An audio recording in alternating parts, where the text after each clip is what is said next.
السلام علیکم ورحمۃ اللہ وبرکاتہ۔ الحمد للہ رب العالمین والصلاة والسلام علی اشرف الانبیاء والمرسلین نبینا محمد وعلی آلہ واصحابہ اجمعین وبعد۔ برادران اسلام، دین اور ملی بھائیوں، احباب اور بزرگوں، اس وقت جبکہ ہم اور آپ کووڈ-19 کے مرض کی وجہ سے، اس کے جراثیم، وائرس کورونا کے پھیلنے کی وجہ سے اپنے گھروں میں قید ہیں، لاک ڈاؤن جاری ہے، اور ہم اور آپ اپنے گھروں میں ہی رہنے پر مجبور ہیں۔ ایسی صورت میں دیکھا یہ جا رہا ہے کہ اس وبائی مرض کے پھیلنے کی وجہ سے جہاں حکومتوں کی طرف سے رہنمائی کی جا رہی ہے، صحت اور ہیلتھ ڈپارٹمنٹ کی طرف سے، ڈاکٹران کی طرف سے، اسی طرح سے شریعت کی تعلیمات کی روشنی میں بھی ہمیں اس بات کی رہنمائی کی جا رہی ہے کہ ہم اس وبا کے ماحول میں اپنے گھروں میں ہی رہیں، گھروں کو لازم پکڑیں، گھروں سے نہ نکلیں۔ ایک تو اس وبا سے تحفظ کے لیے، سیکیورٹی کے لیے اور احتیاط کے طور پر ہمارے لیے یہ چیز بہت زیادہ بہتر ہے۔ دوسری طرف اللہ تبارک و تعالیٰ کا حکم ہے، نبی کریم صلی اللہ علیہ وسلم کی تعلیم ہے کہ وباؤں کے حالات میں خصوصیت کے ساتھ تعاون وغیرہ کا ذکر حدیثوں کے اندر آیا ہوا ہے، گرچہ کہ یہ اپنے آپ میں ایک مسئلہ، ایک سوال ابھی تک اہل علم کے درمیان جاری ہے کہ کیا یہ کورونا کی وبا تعاون ہے یا نہیں۔ بظاہر دلائل کی روشنی میں جو بات صحیح معلوم ہوتی ہے وہ یہ ہے کہ یہ تعاون نہیں ہے، بلکہ ایک وبا ہے جو تعاون سے مختلف ہے۔ بہت ساری وبائیں تاریخ میں تعاون کے علاوہ بھی آئی ہیں، پھیلی ہیں، دنیا کے ممالک میں عام ہوئی ہیں۔ اسی طرح کی وباؤں میں سے ایک وبا یہ بھی ہے جسے کورونا کے نام سے جانا جاتا ہے، اور اس کے نتیجے میں آنے والا مرض کووڈ-19 کے نام سے، کووڈ-19 کے نام سے جانا جاتا ہے۔ تو یہ وبا ہے، تعاون نہیں ہے۔ اس کی ایک بہت بڑی دلیل یہ ہے کہ اللہ کے نبی علیہ الصلوۃ والسلام نے فرمایا تھا کہ طاعون اور دجال مدینے میں داخل نہیں ہوں گے،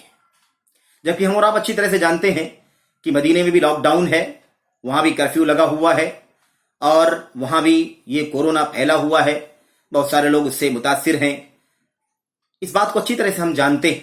اگر واقعی ایک بات، یہ چیز تعاون ہوتی، یہ کورونا تعاون ہوتا، تو اللہ کے نبی علیہ الصلوۃ والسلام کی حدیث کی روشنی میں اس کی صداقت اور اس کی سچائی کو مسلم کرنے کے لیے یہ بات طے تھی اور طے ہے کہ یہ کورونا مدینے میں نہیں داخل ہوتا، مدینے میں نہیں پھیلتا۔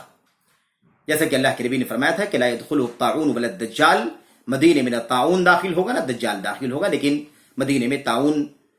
داخل نہیں ہوگا، کورونا داخل ہے، موجود ہے، وہاں کے لوگ بھی، بعض لوگ متاثر ہیں، جیسا کہ ہم اور آپ اچھی طرح سے جانتے ہیں۔ خیر، اس سے قطع نظر جو بات مجھے عرض کرنی ہے وہ یہ ہے کہ اللہ کے نبی علیہ الصلوۃ والسلام کی تعلیم اور ہدایت بھی یہی ہے کہ وباؤں کے حالات میں ایک مسلمان کو چاہیے کہ وہ اپنے گھر کو لازم پکڑے، گھر کو لازم پکڑے۔ ایک تو وبا سے محفوظ رہے گا، اپنے ملک کو لازم پکڑے، اپنے علاقے کو لازم پکڑے، اپنے شہر کو لازم پکڑے، اور پھر اپنے علاقے کو لازم پکڑے، اور اپنے محلے بلکہ اپنے گھر کو لازم پکڑے، اپنے گھر سے بھی باہر نہ نکلے، سوائے اضطراری صورتحال کے، ناگزیر ضرورتوں کے، گھر سے باہر نہ نکلے۔ یہ تعلیم ہے نبی کریم صلی اللہ علیہ وسلم کی۔ دیکھا یہ جاتا ہے کہ ایسا لگتا ہے کہ ہمارے بہت سارے بھائی گھروں میں بیٹھنا اپنے لیے عذاب سمجھ رہے ہیں، اپنے لیے مصیبت سمجھ رہے ہیں، اور ان سے گھروں میں رہا نہیں جاتا، بیٹھا نہیں جاتا، التزام نہیں کر پاتے وہ گھر کا، بلکہ باہر نکلتے ہیں، اکثر و بیشتر گھومتے پھرتے دکھائی دیتے ہیں، گلیوں میں دکھائی دیتے ہیں، سوسائٹیوں میں دکھائی دیتے ہیں، محلوں میں دکھائی دیتے ہیں۔ کوئی کام نہیں ہے، کوئی ضرورت نہیں ہے، انہیں گھر میں رہا نہیں جاتا ہے، اوب رہے ہیں، اور بہت زیادہ بے چینی کا، بے صبری پن کا مظاہرہ کر رہے ہیں، جبکہ گھر کو لازم پکڑنے کا ایک بہت بڑا مقصد ہے۔ ایک تو وبا سے محفوظ رہیں گے،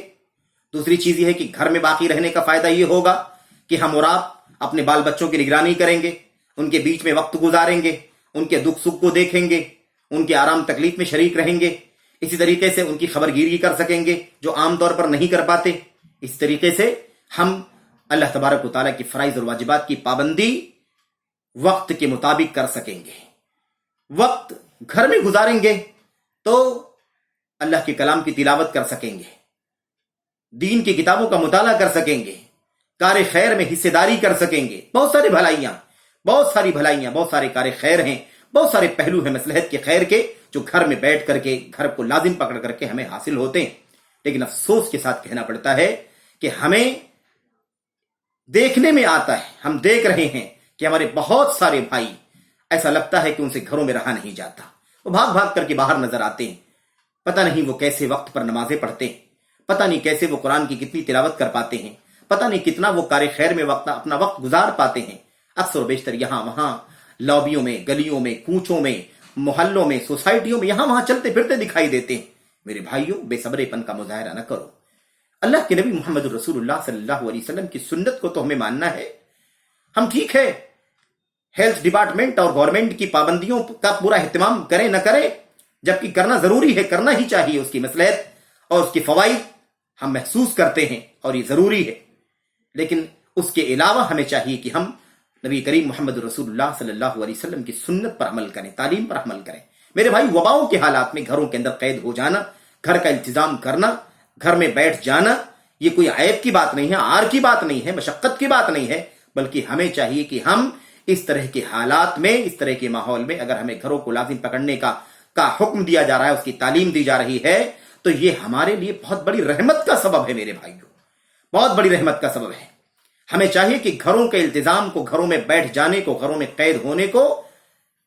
احتساب کی نظر سے دیکھیں، یعنی اجر و ثواب حاصل کرنے کی نظر سے دیکھیں کہ ہر گھر میں بیٹھے رہیں گے، گھر کو لازم پکڑیں گے، گھر سے باہر نہیں نکلیں گے سوائے ناگزیر ضرورت کے، تو انشاءاللہ تبارک و تعالیٰ یہ چیز ہمارے لیے اللہ کے نبی علیہ السلام کی سنت اور آپ کی حدیث کے مطابق اجر و ثواب کا باعث ہوگی. اللہ کے نبی علیہ السلام نے ایک حدیث کے اندر، جو لمبی حدیث میں آپ نے فرمایا تھا، لیس من احد یا لیس من رجل یقع الطاعون فیمکث فی بیتہ صابرا محتسبا یعلم انه لا یصیبه الا ما كتب الله له الا كان له مثل اجر الشہید. مسند احمد بن حنبل کی روایت میں اللہ کے نبی محمد رسول اللہ صلی اللہ علیہ وسلم نے فرمایا تھا، آپ نے فرمایا تھا، یہ روایت میرے سامنے ہے، اس کا ایک ٹکڑا میں نے آپ کے سامنے پڑھا ہے. اللہ کے نبی علیہ السلام نے فرمایا تھا کہ جو شخص بھی جہاں کہیں طاعون پھیلا ہوا ہو، کوئی وبا پھیلی ہوئی ہو، ایسی حالت میں جو شخص بھی اپنے گھروں کو لازم پکڑ لے، اپنے گھر کو لازم پکڑے، یمکث فی بیتہ، اپنے گھر میں مکث یعنی ٹھہراؤ کر لے، قید ہو جائے، بند ہو جائے، اس سے باہر نہ نکلے، صابرا محتسبا، دو شرطوں کے ساتھ، صبر کرتے ہوئے، جبر کرتے ہوئے، اپنے آپ پر کنٹرول رکھتے ہوئے، محتسبا، اور اس گھر میں قید ہو جانے کو، گھر میں رہنے کو، التزام کرنے کو اللہ تبارک و تعالیٰ سے اجر و ثواب حاصل کرنے کا ذریعہ سمجھتے ہوئے، اجر کی نیت کرتے ہوئے، احتساب کی نیت کرتے ہوئے، ان دو شرطوں کے ساتھ جو شخص طاعون کے حالات میں، وباؤں کے حالات میں اپنے گھر کو لازم پکڑے گا، اللہ کے نبی نے فرمایا ساتھ ساتھ میں اس کا عقیدہ ہونا چاہیے، تقدیر پر ایمان ہونا چاہیے. کیا کہ اس کو وہی آرام تکلیف پہنچ سکتا ہے جو اللہ تبارک و تعالیٰ نے لکھ دیا ہے، اور یہ ہمارا ہمیشہ کے لیے عقیدہ ہونا چاہیے، ہمیشہ کے لیے عقیدہ ہونا چاہیے. آپ نے فرمایا تھا وَعْلَمْ ان الامت لو اجتمعت على ينفعوك بشيء الى آخر الحدیث. ہم سب جانتے ہیں اللہ کے نبی نے ابن عباس رضی اللہ تعالیٰ عنہ سے فرمایا تھا جو کچھ بھی نقصان اللہ نے لکھا ہے یاد رکھو کہ وہ ٹل نہیں سکتا، جو کچھ فائدہ اور نفع لکھا ہے یاد رکھو کہ وہ ٹل نہیں سکتا. اللہ کے نبی علیہ السلام نے فرمایا تھا صلی اللہ علیہ وسلم نے کہ یہ جانتے ہوئے، یہ عقیدہ اور ایمان رکھتے ہوئے کہ اسے وہی تکلیف پہنچ سکتی ہے جو اللہ تعالیٰ نے اس کے حق میں لکھا ہے، اس عقیدے کے ساتھ تقدیر پر ایمان ہونا چاہیے، توکل ہونا چاہیے اللہ تبارک و تعالیٰ پر، مضبوطی ہونی چاہیے ثقہ کے ساتھ کہ اللہ تبارک و تعالیٰ جو ہمیں چاہے گا آرام تکلیف پہنچانا وہی پہنچے گا، اس کے سوا کچھ نہیں پہنچ سکتا. اس ایمان اور عقیدے کے ساتھ صبر کرتے ہوئے اور اجر و ثواب کی نیت سے جو آپ اپنے گھر میں قید ہو جائے گا، اللہ کے نبی علیہ السلام نے فرمایا فَلَهُ إِلَّا كَانَ لَهُ مِثْلُ أَجْرِ الشَّهِيدِ، سوائے اس کے کہ مگر یہ کہ اللہ تبارک و تعالیٰ اسے شہید کا ثواب عطا فرمائے گا. آپ سوچئے کس قدر فضیلت ہے وباؤں کے حالات میں، طاعون کے حالات میں، متعدی امراض کے ماحول میں اگر ہم نے اپنے گھروں کو لازم پکڑ لیا تو انشاءاللہ تبارک و تعالیٰ یہ ضائع نہیں جانے والا ہے، یہ شہادت کا ثواب ہمارے لیے میرے بھائیوں طے ہے. شہید کا ثواب ملے گا، اجر الشہید اللہ کے نبی نے فرمایا صلی اللہ علیہ وسلم نے. بہرحال تو میں یہ درخواست اپنے بھائیوں سے کرنا چاہتا ہوں کہ میرے بھائیوں ایسا نہ کرو کہ بار بار یہاں وہاں گھومتے رہو، بلکہ جہاں تک ہو سکے زیادہ سے زیادہ گھروں کو لازم پکڑو. وباؤں سے بھی حفاظت ہوگی، وقت پر نمازیں ادا کی جائیں گی، اپنے گھر کے ماتحتوں کی خبر گیری ہو سکے گی، اور اجر و ثواب کی نیت سے صبر کرتے ہوئے گھر کو لازم پکڑنے کے نتیجے میں اللہ تبارک و تعالی شہادت کا ثواب عطا فرمائے گا. دعا ہے کہ اللہ تبارک و تعالی ہمیں اپنے گھروں کا انتظام کرنے کی توفیق عطا فرمائے، اور اپنے وقتوں کو ادھر ادھر ضائع کرنے کے بجائے، ٹھیک ہے آپ باہر نکلتے ہیں تو کوئی فضول کام نہیں کرتے ہیں، کوئی گناہ کا کام نہیں کرتے ہیں، لیکن میرے بھائیوں گناہ کا کام کرنا ضروری نہیں ہے کہ گناہ کا کام ہو تبھی انسان گنہگار ہوگا، بلکہ فضول وقت ضائع کرنا بھی، کار خیر میں وقت نہ گزارنا بھی ایک بہت بڑا خسارہ اور نقصان ہے جس کا ہم اور آپ مرتکب ہو رہے ہیں. اس لیے میں اللہ سے دعا کرتا ہوں کہ اللہ تبارک و تعالی ہمیں اور آپ کو اس وبا کی حالت میں اپنے گھروں کو لازم پکڑنے کی توفیق عطا فرمائے، اور دعا ہے کہ اللہ تعالی ہمیں اس کے نتیجے میں ثواب عطا فرمائے. اللہ تبارک و تعالی ہمیں وباؤں سے حفاظت فرمائے، عافیت عطا فرمائے، اور ساتھ ہی ساتھ اللہ تبارک و تعالی ہمیں اس کے نتیجے میں شہادت کا ثواب عطا فرمائے، شہید کا اجر عطا فرمائے. آمین رب العالمین. والسلام علیکم ورحمۃ اللہ وبرکاتہ.